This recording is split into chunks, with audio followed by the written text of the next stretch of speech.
laughs at the portrait that we become, stuck in a frame. Imagine one of rock's most enduring legends suddenly forced to step back from the stage. At 76 years old, Billy Joel, known the world over as the Piano Man, has just announced the cancellation of every single one of his upcoming stadium shows. 17 dates across North America and England have been wiped from the calendar, leaving fans stunned. What could possibly send a performer of his caliber into retreat? Stay with me, because the truth behind this sudden silence is as unexpected as it is serious. And it all starts with one fateful night in Connecticut. On February 22nd, under the bright lights of Mohegan Sun Arena in Uncasville, Connecticut, Joel was closing out a triumphant set. As he slid his microphone stand toward a crew member, the unthinkable happened. He lost his footing and fell flat on his back. The arena gasped, but then he did something almost unbelievable. He picked himself up, waved to the crowd, and finished the show like it was just another Tuesday. Yet beneath that veteran's poise, something was already amiss. What looked like a simple tumble on stage would soon reveal itself as the first in a series of alarming health signals. And that wasn't the end of it. Just 1 month later, Joel dropped another bombshell. He would be taking a 4-month hiatus, beginning immediately, to address a vague medical condition. He expressed regret over postponing the planned July 5th return in Pittsburgh but insisted, "My health must come first." At the time, fans shrugged. After all, rock stars get sore backs, throat issues, even scrapes from touring life. Yet within weeks, whispers began circulating online. Was there more to Joel's break than a scheduled surgery or routine therapy? What shrouded medical detail lay hidden behind his polite apology? The real answer turned out to be something few saw coming, and it changes everything. The condition in question is called Normal Pressure Hydrocephalus, or NPH. It occurs when excess cerebrospinal fluid builds up in the brain's ventricles. In everyday terms, imagine a plumbing system backed up inside your head, fluid pressing on critical areas responsible for memory, balance, and even hearing.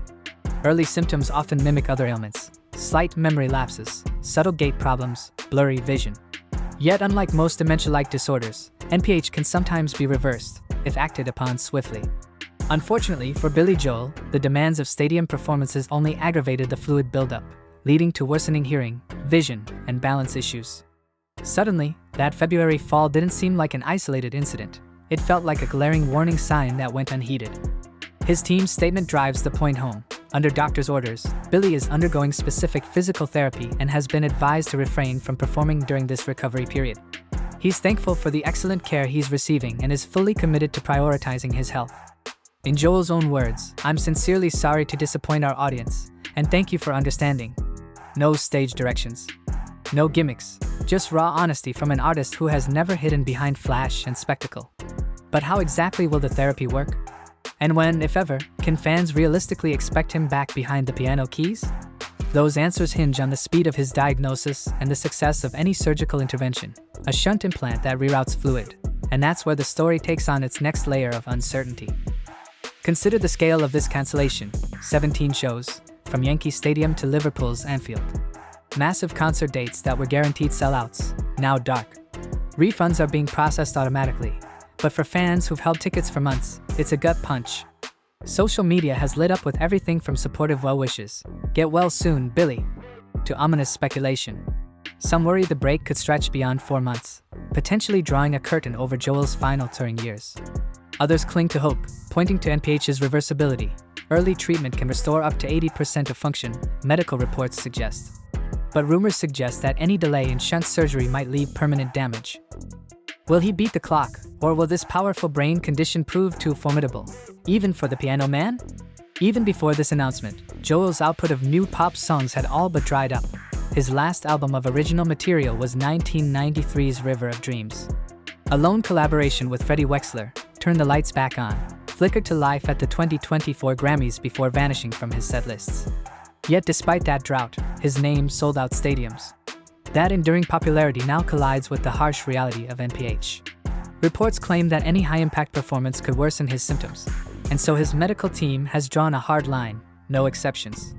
The very roar of the crowd that once fueled him could now threaten his recovery.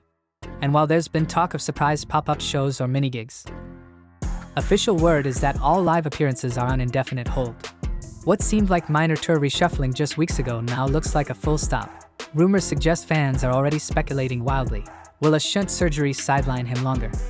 Some chatter claims that the procedure itself carries risks: bleeding, infection, or even device malfunction.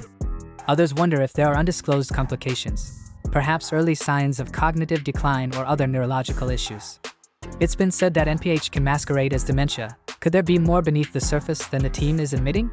While these are just theories, they highlight the precarious line Joel now walks. One misstep, and the piano man could be silenced for good. But what do the medical experts say? And how will the artist himself talk about this when, and if, he returns to the microphone? So what's next? Early detection is Joel's best ally. Reversible conditions thrive under swift treatment. His doctors are optimistic, but cautious. Billy's physical therapy regimen reportedly includes balance exercises, vision drills, and gentle vestibular training to re-educate his brain. If a shunt is needed, it will be a minimally invasive procedure, with recovery times ranging from weeks to months. Yet for fans accustomed to sold-out shows and triumphant returns, even the hope of a comeback feels fragile. Will the piano man take that stage again? Or will this chapter mark the reluctant end of a touring era that began with early clubs in the 70s and crowned him one of the world's top live acts? In a fractured world, even fame isn't flawless. Billy Joel's journey from that February fall to this unprecedented cancellation shows how quickly life can pivot. He's promised to keep us posted, and you can bet the moment he's cleared to perform, headlines will roar even louder. Until then, we wait with bated breath, wishing our hero a full recovery.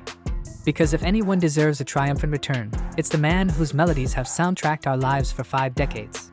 Will he heal and live to play another day? Only time, and a little bit of reverse hydrocephalus magic, will tell.